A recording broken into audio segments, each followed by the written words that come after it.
शुक्लांबरधरं विष्णुं शशिवर्णं चतुर्भुजं प्रसन्नवदनं ध्यायेत् सर्वविघ्नोपशान्तये।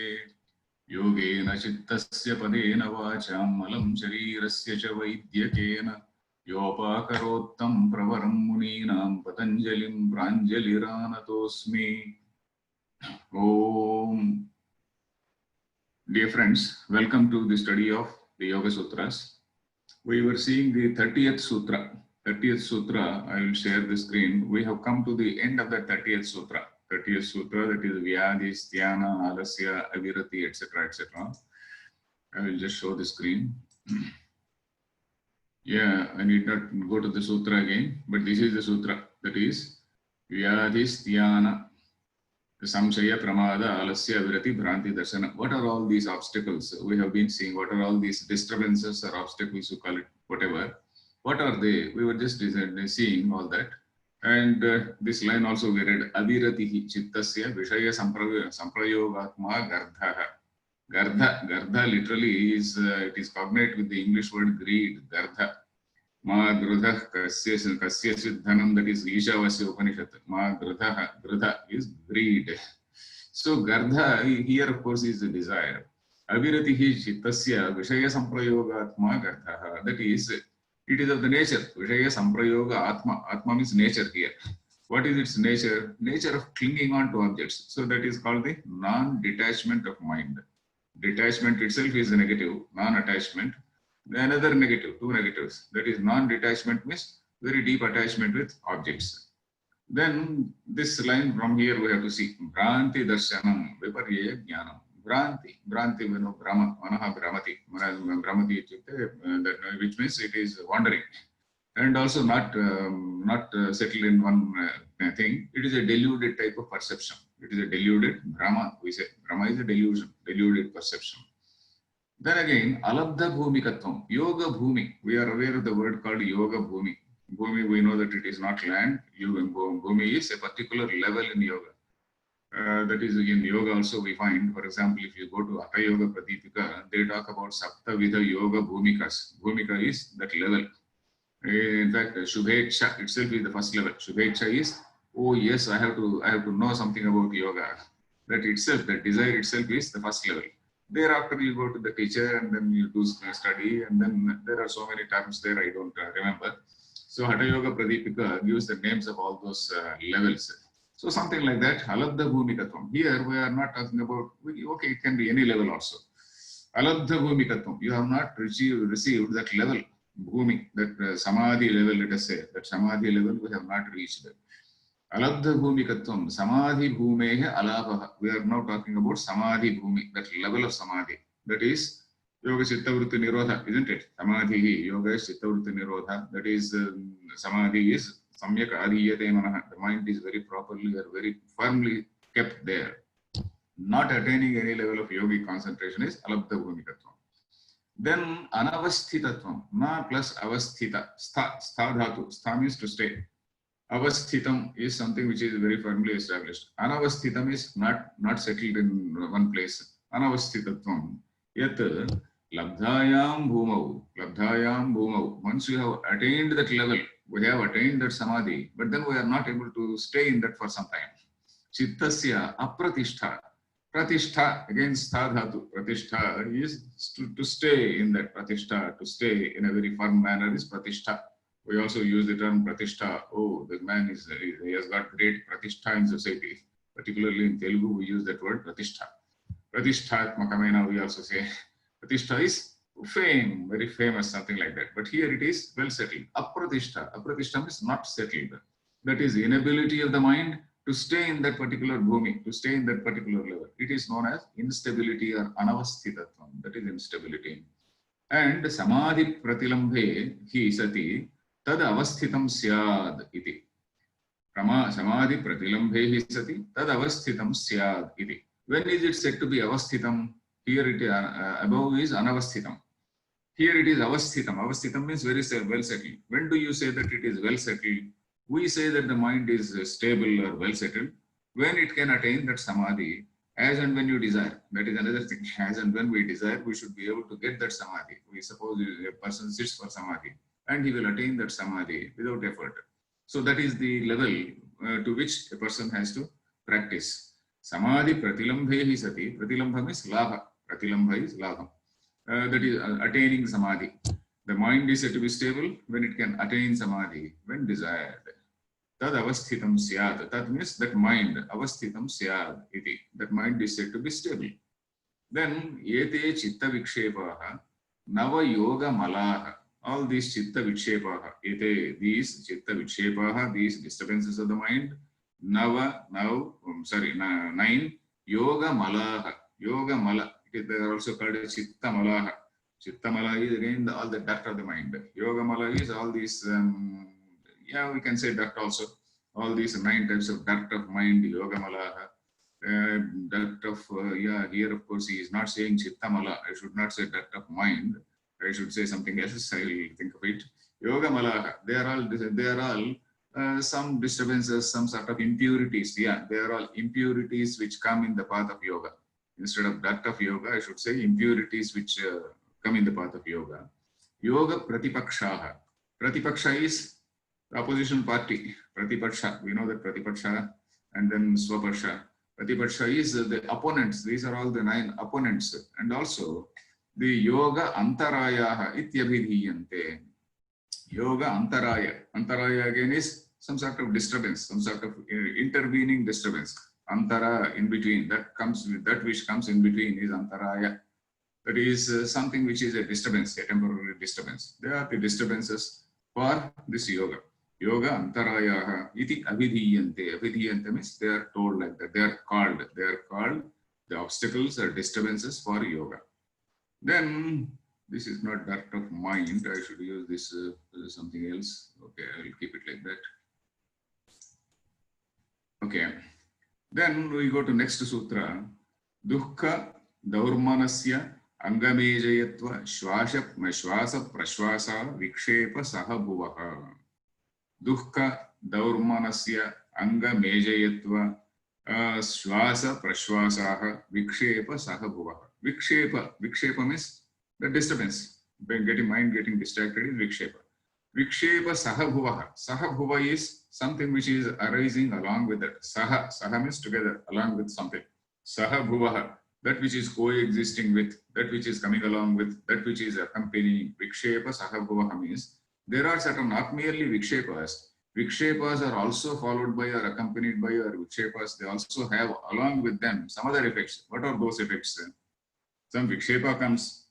That vikshepa vyadhi is a vikshepa vyadhi, sthana, alabdha bhumikatvam, all these are vikshepas. So they are also accompanied by some other feelings. What are those things? Then not only feelings, but also some bodily changes. What are they? Dukkha, daurmanasya, angamejayatva, shwasa praswasaha, vikshepa sahabhuvaha. These are all the accompanying things along with those distractions. What are the dukkha? Dukkha means physical pain also. In fact, physical pain only. Because kham is indriyam. Dukkham means something which is unpleasant to the indriya is dukkham. Sukham, something which is pleasant to indriya is sukham. So dukkha, then that is something which is pain. Daurmanasyam. Manaha is mind. Daurmanasyam means bad mood, bad mind. Instead of say, we can say dejection, despair. Then anga mejayatva. Angam ejayati. Angam ejayatva. Ejayati. Ejru dhatu. Where is it? Tadejati, tannaijati, taddure, tadvantike. In that mantra, we saw that root ejayati. Tadejati, tannaijati. Ejru means kampane. Kampana means shaking. There, of course, tadejati means there it is moving, it is there. But then ejru is kampane. In fact, maybe the word aging is also cognate with that, we do not know. Ejayati, that means kampayati. We know the word janamejaya. Janamejaya is janam ejayati iti janamejaya. He was such a strong ruler that people used to shiver in front of him, it seems. So he was such a strong ruler. So like that, angamejayatva. Angam ejayati. Angam is limbs. Limb. Angani, that should be plural. Angam ejayati iti angamejayatva. Kampanam prapnoti iti angamejayatva. That is anga, these limbs, they start shaking. maybe we see something like a highly frightening thing. We are facing such a frightening situation where probably we may shiver. If we recall, maybe in our life, probably the very first time in our childhood when we see a dog coming charging against us, then we shiver. So something like that we can remember. So angamejayatvam, shwasa prashwasaha. And when we are highly excited, our shwasa is also not normal. When we are normal, of course, when I'm in a cool mood, my shwasa and prashwasa, that is inhalation and exhalation, they are quite normal. But when I'm highly excited, what happens? They become sharper. They become very brief. Shwasa prashwasa is so brief and fast. So many cycles per minute. So the shwasa prashwasa, the speed itself changes. So when I'm angry, again the speed increases. So like that, shwasa prashwasaha vikshepa sahabhuvaha. Shwasa prashwasa. Shwasa is inhalation. Prashwasa is exhalation. Vikshepa sahabhuvaha. These are all those which arise along with or rather coexist with those distractions. And again, he is describing what exactly they are. Dukkham, adhyatmikam, adhibhautikam, adhidaivikam cha. We generally know these terms. Adhi plus atma, adhyatma. That is in self, those which arise from the self. Suppose I am having some cold, cough or some fever or something like that, or maybe some bad mood. So these are all dukkham, adhyatmikam, something which is arising from within. Then adhibhautikam. Adhibhautika is Bhautika, Bhuta is external. Bhutam is something which is external, the 5 elements. Adi Bhautikam is something relating to the external things. Suppose I go out, suddenly I have some bad interaction with somebody or some other situation. So something happens on the road. So these are all Adi Bhautika, some bad interactions from other people. That is coming from outside is Adi Bhautikam. Then Adi Daivikam. Yeah, this word also we discussed it a few days ago. Adi Daivikam is something like Corona, which is something which is a divine, something which is we can say providential. If it is positive, we say it is fortuitous. We say if it is possible, we say it is fortuitous. Or otherwise, we say something which is some sort of providential escape. Also, we say, or something which is a divine anger, something like that. So Adi Daivikam, something which is not in our hand, something which is unforeseen, such thing is Adi Daivikam. Then Yena Abhihataha Praninaha Tad Apaghataya Prayatante Tat Dukkham. Dukkham is giving a small definition for the Dukkham. So what is this Dukkham? Yena Abhihataha, that is hit by which, attacked by which, Abhihata. Abhihatam is attacked. Abhihata, Yena Abhihataha, attacked by which? Praninaha, all the beings, tad apaghataya, in order to resist it, in order to fight it back. Apaghata, it is attacking us and we are again retaliating. So beings, all the beings, tad apaghataya, prayatante, that is prayatnam kurvanti, all the people. Dukkham is something which we want to avoid. Dukkha is something which basically nobody wants to have it. So yena abhihataha praninaha, sorrow is that which who are affected by it, they wish to resist or rather fight against. So that is what is dukkham. Then daurmanasyam ichhavighatat chetasaha shobhaha. Daurmanasyam, bad mind or rather despair or dejection. When do we have dejection? We aspire for something, we want something, and then that is something, somebody comes in between and then somebody knocks it away. And we feel dejected or we feel that despair or dejection. So this is Shobha. Shobha, what is this Shobha? Shobha is agony of mind. Shobha, manaha, shubhyate, we say, shubhyate. Shobha is, that is something like, something which is a mental churning, something like that. So Shobha is that agony of mind, Icha Vighatat, Daurmanasyam, Icha Vighatat. Icha is a desire, Vighata. Vighatam is that Icha is thwarted, that our desire has been knocked down, our desire has been demolished or thwarted by somebody. So that then it gives rise to dejection or daurmanasyam. Then angamejayatvam. Yat angani yejayati. Angani yejayati is angani. Angam is what is this? Napumsakalinga, isn't it? Angam. So angani yejayati. That is that which makes the limbs tremble. Kampayati, that Angamejayatvam. Such a terrifying situation, some terrifying situation in which we literally start shaking. So that is Angamejayatvam. That which makes the limbs tremble is that state of trepidation or Angamejayatvam. Then Pranaha, then Shvasa, Nishvasa, Prashvasa. These are again very well known terms. Shvasa, Pranaha, Yad Bahyam Vayum Achamati. Sa Shvasaha. Bahyam Vayum. That is something which is external, which is outside. Bahyam Vayum Achamati. We also use the word Achamanam. Achamanam is something we take some water into the palm and then we take this thing, Pranaya, Swaha, etc. We call it Achamanam. So here we are doing Achamanam for air. Achamati. We take it in. So Pranam Yad Bahyam Vayum Achamati Sa Shvasaha. That is Shvasa. Yat Kaushthyam Vayum Nisarayati. Kaushthyam. Kaushthyam, that kushti is something which is inside. Kaushthyam is something which is inside. Kushti is that body. Kaushthyam is something which is inside. Kaushthyam Vayum Nisarayati. Nisarayati means which sends out. Nisarayati. That which sends out. That is Prashvasaha. Shvasa is taking in and Nishvasa is Prashvasa is taking out. Then Ete Vikshepa Sahabhuvaha. Vikshepa Sahabhuvo is Sahabhuvaha. These are they do coexist along with Vikshepa. Sahabhuvaha. They rise along with. When there is a Vikshepa, there is also some sort of some other accompanying feeling or bodily reaction. So Vikshepa is something which is happening from outside, and this is something which is happening to us. Vikshepa Sahabhuvaha. Vikshipta Chittasya Yete Bhavanti. For the person who is having that Vikshipta Chittam. Vikshipta Chittam is mind which is tossed about. Vikshepa is the distraction. A person of distracted mind. He has all these things. Samahita Chittasya Yete Bhavanti. For the person who is having that Samahita Chittam.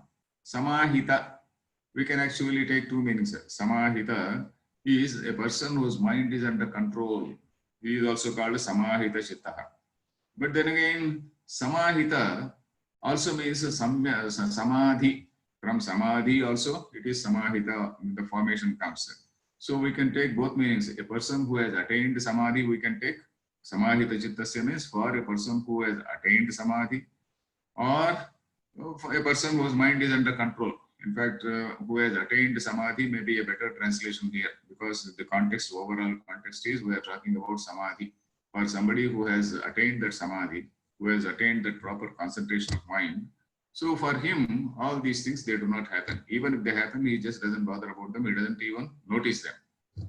Then we come to the next sutra. Atha ete vikshepaha samadhi pratipakshaha tabhyameva abhyasa vairagyabhyam nirodhavyaha. Ete vikshepaha nirodhavyaha. These vikshepas, these disturbances, they have to be resisted. They have to be driven away. Nirodhavyaha. Nirodhanam is, that is to drive it away or to resist. Ete vikshepaha nirodhavyaha. Katham, how? So these are vikshepaha or samadhi pratipakshaha. These are actually samadhi pratipakshaha. They are all obstacles in the path of samadhi. They are opponents. Pratipaksha is actually opponent. They are actually opponents to samadhi. And tabhyam eva abhyasa vairagyabhyam nirodhavya. They have to be resisted. They have to be stopped by the very same tabhyam eva, by the very same abhyasa and vairagya. Tabhyam eva abhyasa vairagyabhyam, that is by the very same abhyasa and vairagya, they have to be resisted. And tatra abhyasasya vishayam upasamharam idamaha. Abhyasasya vishayam upasamharam. So he is now concluding the topic called Abhyasa. Concluding the topic called Abhyasa. And he is now giving out this sutra. And this is the translation. Hence, these disturbances which are opponents to Samadhi must be resisted by those same means, by the very same means, that is practice and dispassion, Abhyasa and Vairagya. Thus, concluding the topic of Abhyasa, Patanjali says, Tat pratishedhartham ekatatvabhyasaha. Tat pratishedhartham, that is, tesham pratishedhartham, in order to oppose those what are they, that is vikshepaha, in order to oppose all those vikshepaha, tat pratishedhartham Eka-tattva abhyasaha. Eka-tattva. One. Tattva. Tattva means reality or object. You can say reality may be a very big word.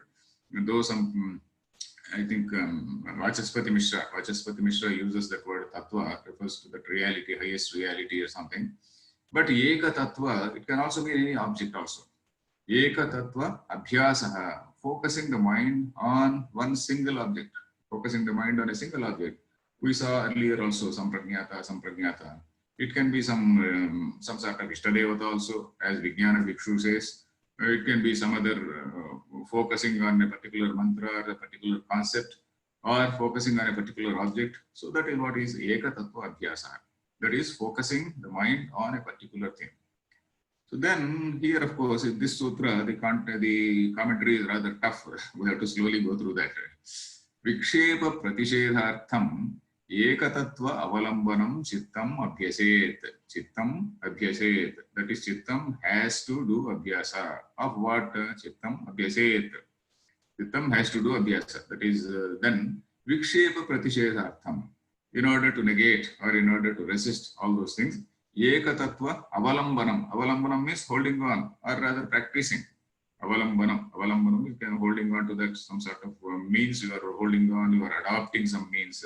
So that is, the mind must practice dwelling on. I use the word dwelling on. For this avalambanam, I use the word dwelling on a single object. Then now we come to some refutation of the Buddhist thought. So let us see this line. Yasyatu pratyartha niyatam pratyayamatram pratyarthaniyatam then pratyayamatram kshanikam cha chittam tasya sarvameva chittam ekagram nastyeva vikshittam. Yasyatu pratyarthaniyatam pratyayamatram kshanikam cha chittam. Yasya chittam. The person whose mind is, of course, we all have common mind only, but a person who thinks that the mind is. So that is what we mean. Yasya chittam means a person whose mind is, literally speaking. But here we are not. It means that a person who thinks that the mind is pratyartha niyatam. That is, the mind is looking at an object, and the mind also disappears, and the object also disappears. There is a particular school of Buddhists called Kshanikavadi. Kshanikavada or Vainashika Paksha. It is also said Vainashika by commentator Tattva Visharadi, that Vachaspati Mishra. So this Vainashika Paksha, what do they say? Of course, before that, I can also say something about these arguments.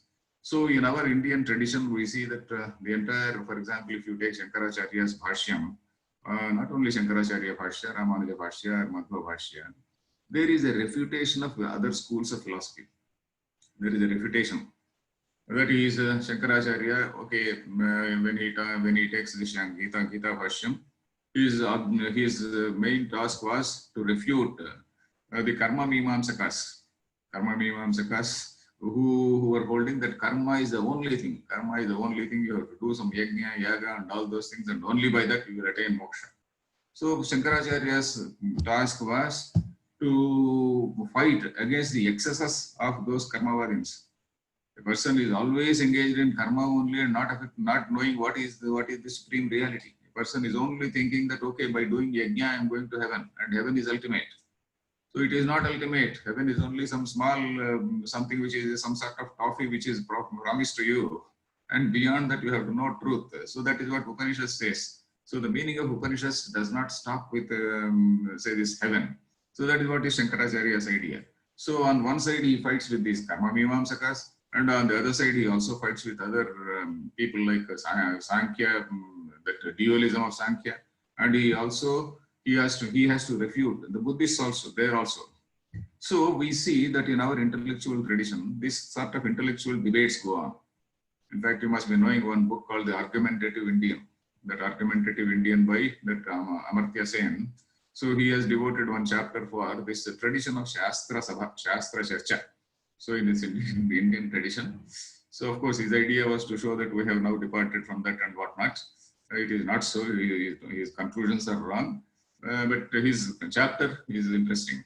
That is, we have this tradition where it is not a physical fight.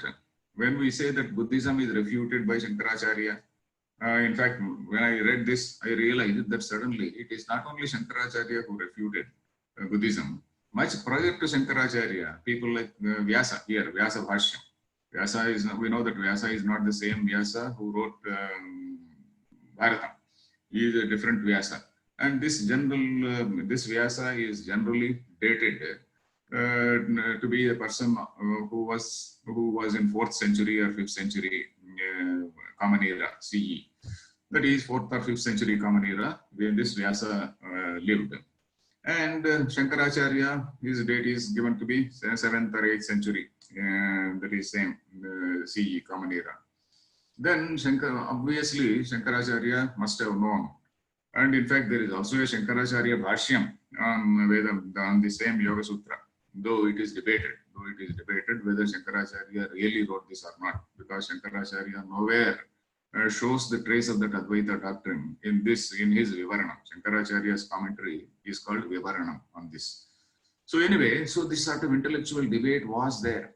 It is not as though Shankaracharya and Ramanujacharya, in fact, it was the mischief of some motivated people who started spreading all these ideas that Shankaracharya and Ramanujacharya, they destroyed the Buddhists, etc., etc.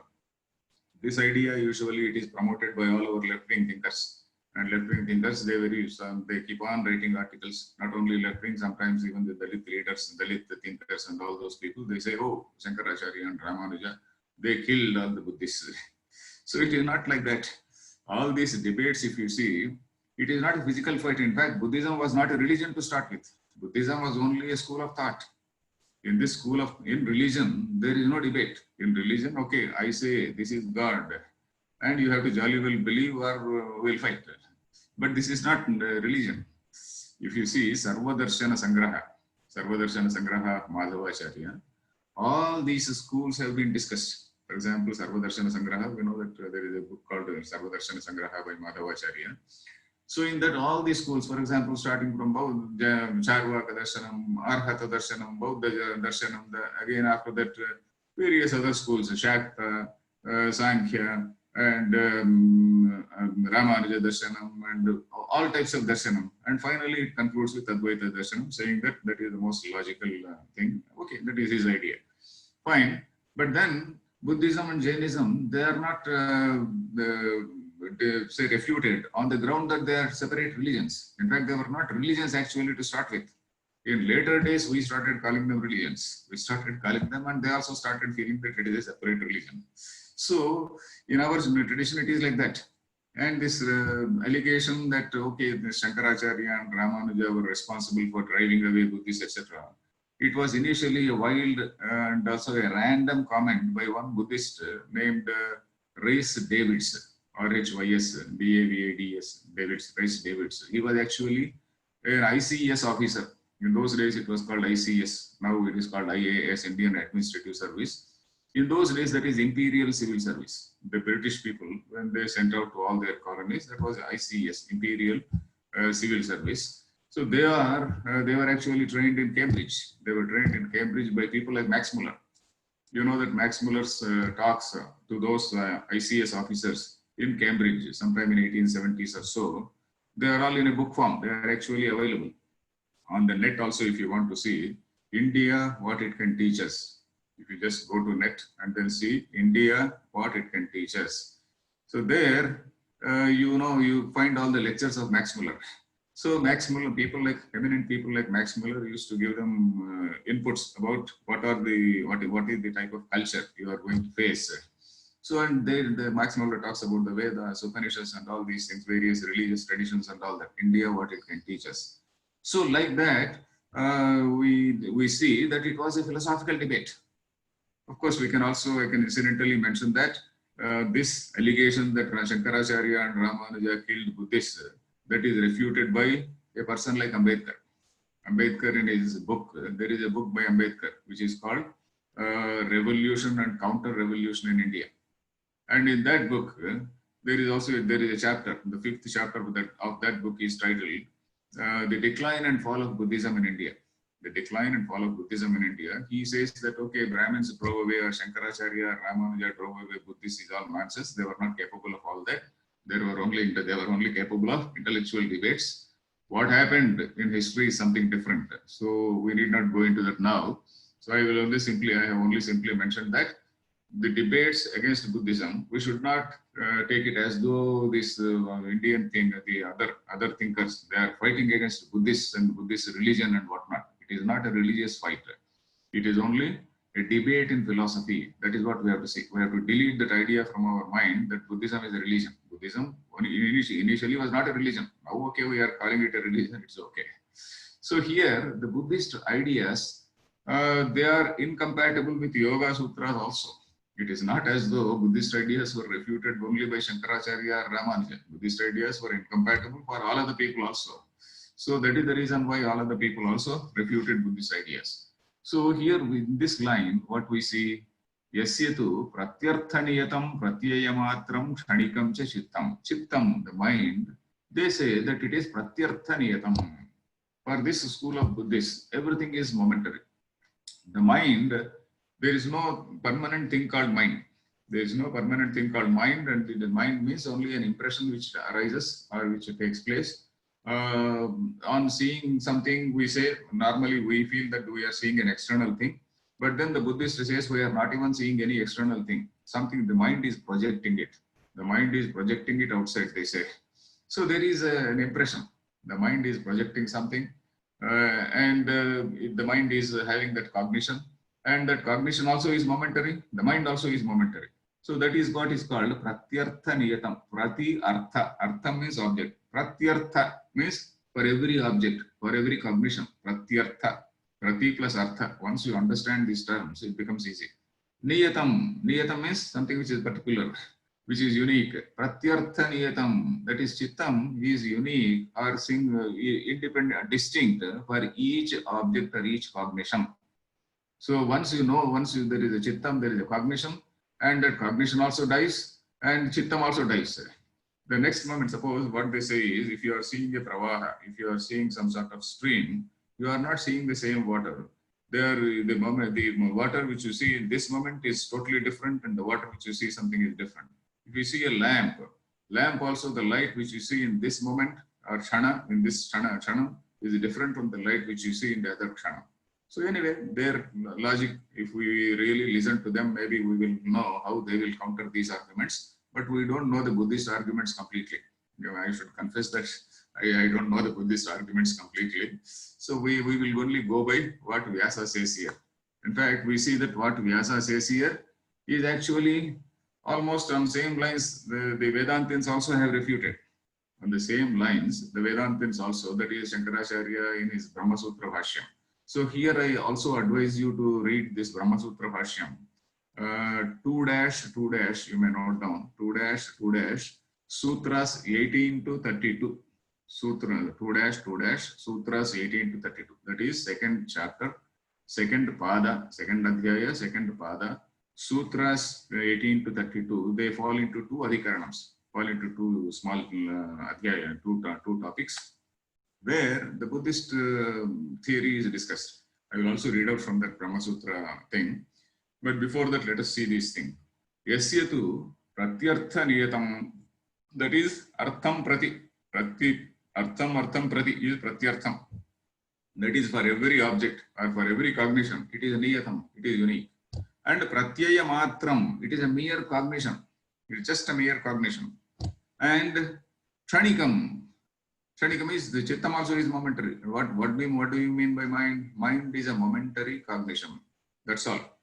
And tasya sarvameva chittam ekagram. For him, there is no question of again concentration or anything. Why are we discussing Buddhist thought here? Because Buddhist thought is something which is incompatible with yogic idea of mind. In both for yoga and also for Vedanta and for all other schools, the mind is a continuing entity. When the mind is a continuing entity, then okay, I am seeing something in the morning, something in the afternoon, and again something in the evening, and I am able to recall all these things. I am able to see recall all these things because there is we think that there is what is called a continuing mind in which all the impressions are recorded there. All these impressions are recorded. Buddhists give a totally different say explanation for that. They say that there is what is called a store consciousness or alaya vijnanam. When that alaya vijnanam, all those impressions are there, and then that alaya vijnanam, it is creating its own world, something like that. Okay, as I said, I'm not thorough with the Buddhist philosophy, but here what we say is there is a continuing mind. Because there is a continuing mind, the mind also gets distracted. You see, when the mind is kshanikam, where is the question of distraction? The mind itself is kshanikam. The cognition itself is kshanikam. When the cognition itself is kshanikam, for that kshanam, the mind is focused on that. There is definitely the mind is focused on that. So then where is the question of again concentration, etc.? Where is the question of distraction, etc.? So distraction cannot take place at all. So that is what here he says. Yasyatu pratyarthaniyatam pratyaya matram. Pratyayam is just a cognition or experience. Pratyaya matram, and also kshanikam cha chittam. Tasya sarvameva chittam ekagram. It is always one-pointed because it is always momentary. It is always momentary. Nastyeva vikshiptam. There is nothing like vikshiptam. There is nothing like disturbance. The translation is, but for him whose mind is, everybody's mind is same as I said, but who believes that. The sentence structure is like that. Yasya chittam. Sentence structure, that is how they say. But the person who believes that the mind is distinct with respect to each cognition, and it is also, the mind is only mere cognition and also momentary. For him, the mind is always one-pointed. There is no distraction at all. I hope you understood it. So I hope it is chittam ekagram. They say that the mind is also dying every minute, every moment it is dying.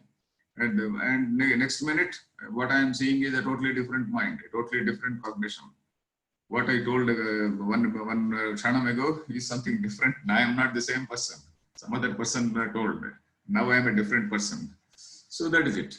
So note, I have given a small note on as per one school of Buddhists, the mind is also momentary, and it is different to each cognition, which is also momentary. Then there is no permanent mind and no permanent object. Hence, concentration of mind as envisaged in yoga cannot take place. In yoga and in Vedanta, the mind is a continuing entity, not momentary. Hence, it gets distracted, and it also has the ability to focus.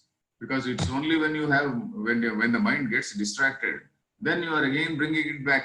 You are again bringing it back and focusing. What Buddhists say is, the Kshana Chittan, the Kshanam is there, and that is a continuous flow of all those momentary cognitions. It is a continuous flow of momentary cognitions. And on one particular right cognition, you just stop there. Just stop there and then be there. So that is their idea. So, but then we say that it is not like that. Mind is a continuous flow. Mind is a continuous, continuing entity.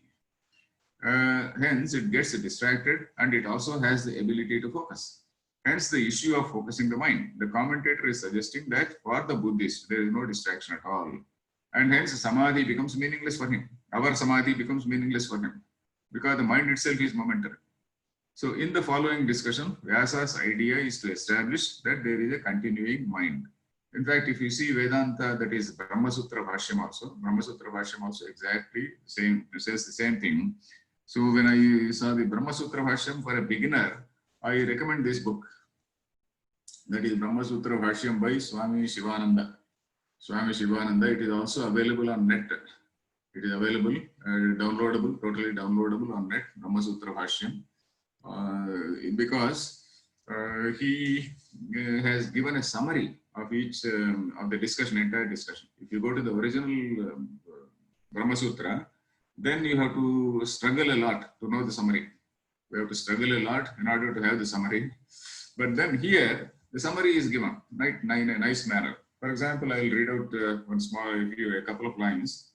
The theory of moment, this is Sutra number 2-2-25. Anusmrutescha, the sutra is that. The theory of moment, if everything is momentary, the experiencer of something must also be momentary. Whoever is experiencing something is also momentary.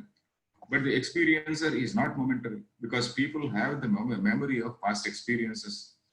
And memory can take place only in a man who has previously experienced it. Unless we have previous experience, there cannot be memory. Then how does the Buddhist account for the memory? He can't account for it properly. Then previously experienced it, because we observe that when a man has experienced it, what a man has experienced is not remembered by another man. Suppose I have experienced something, you can't remember it. So similarly, if I am a different person after a Chanam, how can I remember what I experienced one minute ago? If I am a totally different person and a totally different mind, how can a totally different mind recall something which was seen by somebody else? So that is what it is. You see, memory can take place only in a man who has previously experienced it, because we observe that what one man has experienced is not remembered by another man. It is not that the experience is that one sees and one remembers. Why I see and you remember, that doesn't happen. So like that, our experience is I saw and I now remember what I saw. So something. So similarly, there is another line also, for example, the mental impressions cannot exist without a receptacle or a board. The mental impressions cannot exist without a receptacle. There should be a continuing entity or a board. Even that alaya vijnana or ego consciousness cannot be the abode of mental impressions, as it is also momentary. When you say that everything is momentary, even that alaya vijnana is momentary. How can it project all those things? There is no external object. The mind is projecting all those things. So that is what it goes on like that in about how many sutras? 12 plus 15 sutras. In about 15 sutras and Brahma Sutras, there is a debate exactly on the same lines. So I feel that Shankaracharya also must have seen all this discussion. What we have to remember is it is not as though one religion is fighting against another religion. It is not a religious war at all. We have to remove that idea. Some fellows, they try to tell that, okay, all these Shankaracharya and others drove away and all that. It's not like that. Patanjali also is saying the same. Patanjali in fourth Adhyaya, fourth Pada, that is the final Pada, he has devoted some sutras exclusively to refute the Buddhists. So it is a philosophical refutation, not something which is not a religious fight. Okay. Now we come to the next line. Yadi punaridam sarvatah pratyahritya ekasminnarthe samadhiyate tada bhavati ekagram ityato na pratyarthaniyatam. Yadi punaridam. If you say that, if it is held that, or if it is told, if it is held by the Buddhist that Yadi punar idam, idam is referring to the mind. Yadi punar idam, mind, sarvatah pratyahritya, pratyahara. Pratyahara, we know that word pratyahara. Yama niyama asana, pranayama, pratyahara. Pratyahara is withdrawal. Aharam is svikarana. Ahara is taking in. Ahriyate iti ahara. Pratyahara. From everything it is withdrawn. And then you are keeping it. Pratyahritya, having done pratyahara. That is sarvatah pratyahritya. Ekasminnarthe samadhiyate. You are keeping in one particular object. Samadhiyate, it is focusing on one object.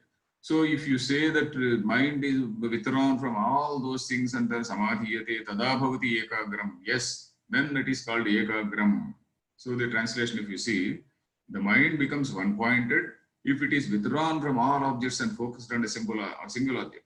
If you say like that, then na pratyarthaniyatam.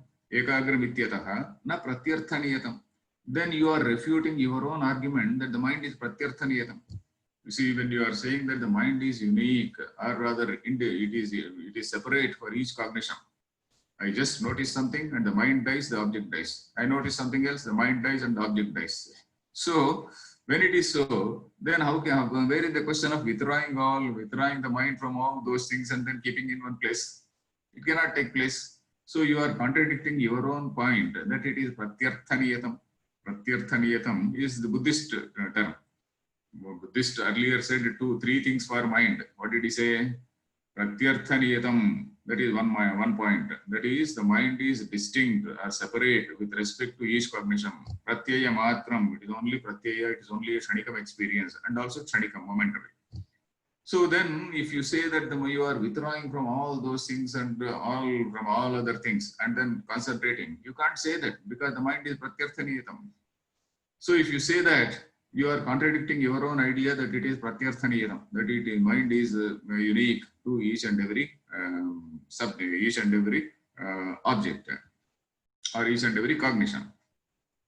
Then yopi sadrusha pratyaya pravahena chittam ekagram manyate yaha api. And also for him and the Buddhist of another school, sadrusha pratyaya pravahena chittam ekagram manyate. So he thinks that there is a sadrusha pratyaya pravaha, that is a stream of similar thoughts. Sadrusha, similar, pratyaya, thought or cognition. Pravaha is flow, a stream of similar thoughts. Sadrusha pratyaya pravahena, there is a flow of similar cognitions. Yeah, that's what I have written.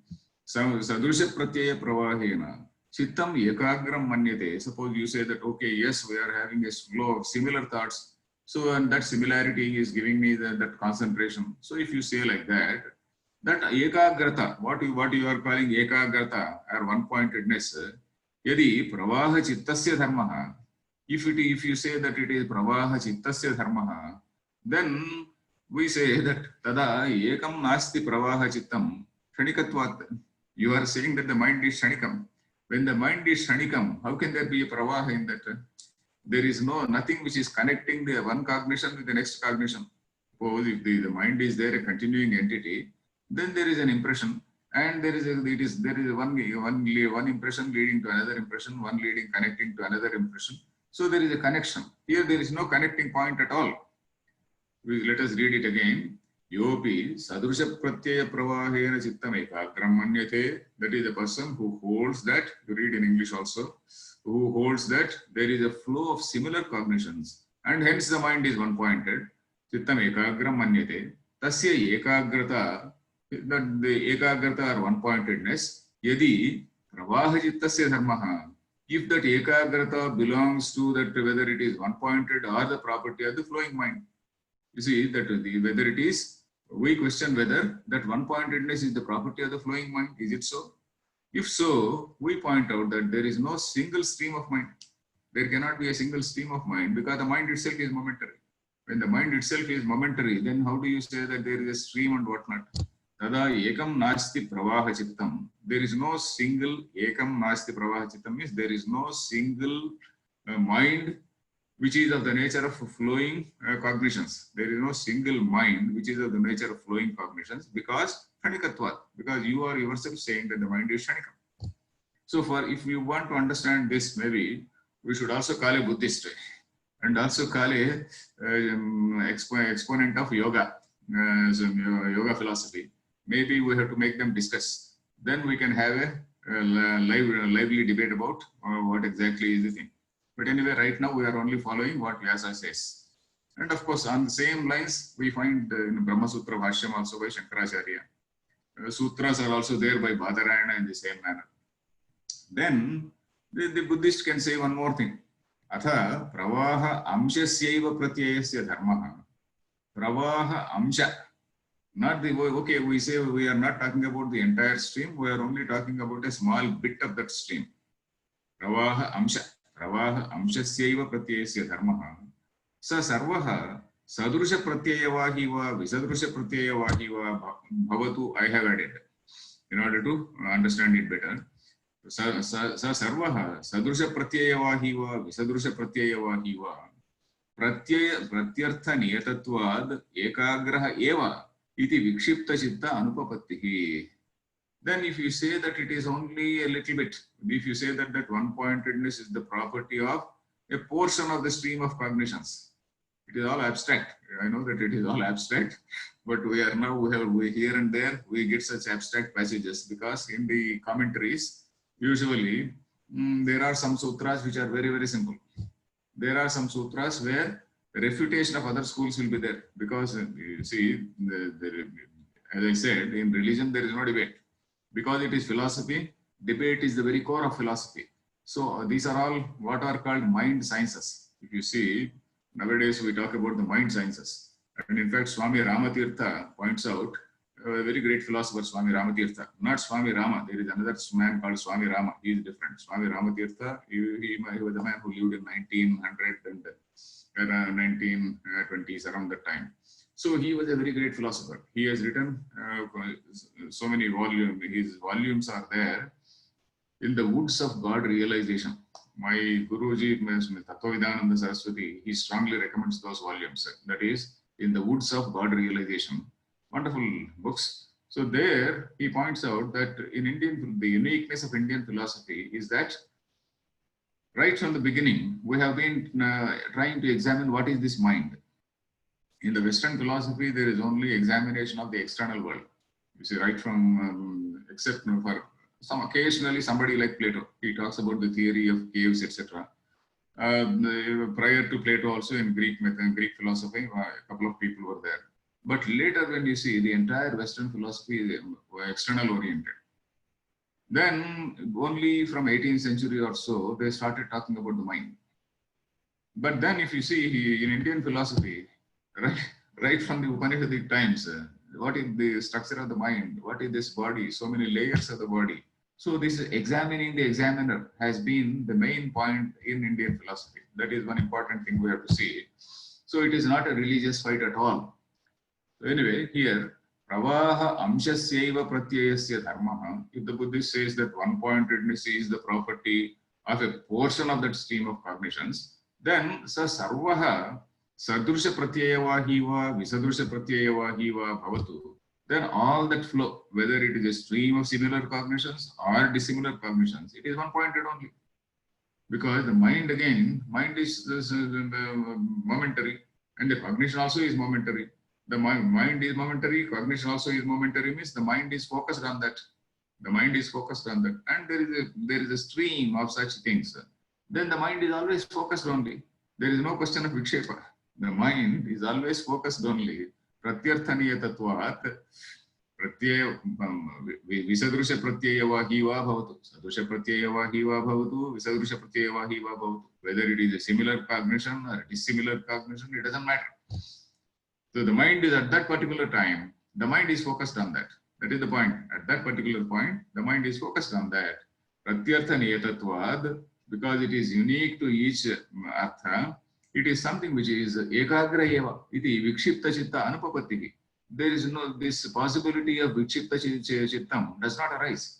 The possibility of a distracted mind does not arise at all. That is the point. The possibility of a distracted mind does not arise at all. So I think the time is almost over. The Tasma, I will read one conclusion. It is not over. It is some small conclusion in the middle. Tasmad ekam anekartham avasthitam chittamiti. In fact, I have to break this also. Tasmad ekam. Therefore, ekam, the mind is one. Anekartham. Anekartham, artham means object. Anekartham means it is capable of knowing several objects. It is not as though the mind is capable of having temporary cognition and then it dies. The mind is there. Anekartham, it can cognize so many things. And avasthitam, it is something which is an enduring entity, not which is dying every minute, every moment. Avasthitam chittam iti. So we'll stop here. There is still a lot more discussion. There is still a lot more discussion on this similar thing. Maybe next Monday we will have we'll continue this discussion. Meanwhile, you kindly listen to it again because it is recorded, so that we can easily follow. So if there are any questions. Thank you, sir. Sumit is asking, do pratyahara and uparati means the same? They are almost similar. They are almost similar. Pratyahara, you see, uparati. Uparati actually is withdrawal. Uparati is the word we use in Vedanta.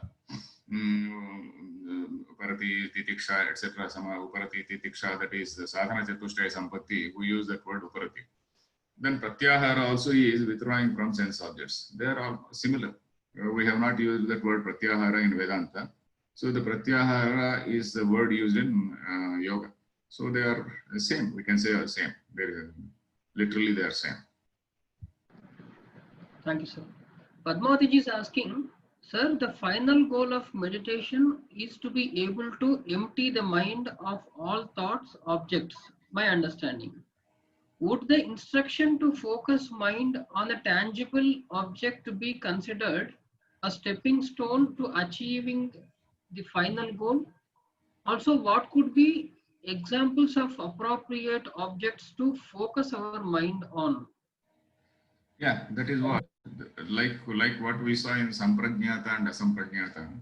The final goal of Samadhi is not merely to empty the mind, not merely to empty the mind, but you stay in that awareness that you are that supreme consciousness. You are not different from that supreme consciousness. Not only you, when we are in that particular state, everything else, you look in Vedanta, we call it Brahman. Not only you are Brahman, but everything else is Brahman. But of course, here they don't use the word Brahma, but the Samadhi is almost same. Samadhi, Asamprajnata Samadhi is almost same. Then here again, you are staying in that awareness that you are the absolute consciousness. So for that, as that lady said, this concentrating on a particular object is a stepping stone. And for that, what should be that object? We saw that Ishvara is one alambana. Ishvara pranidhanadva, we saw that.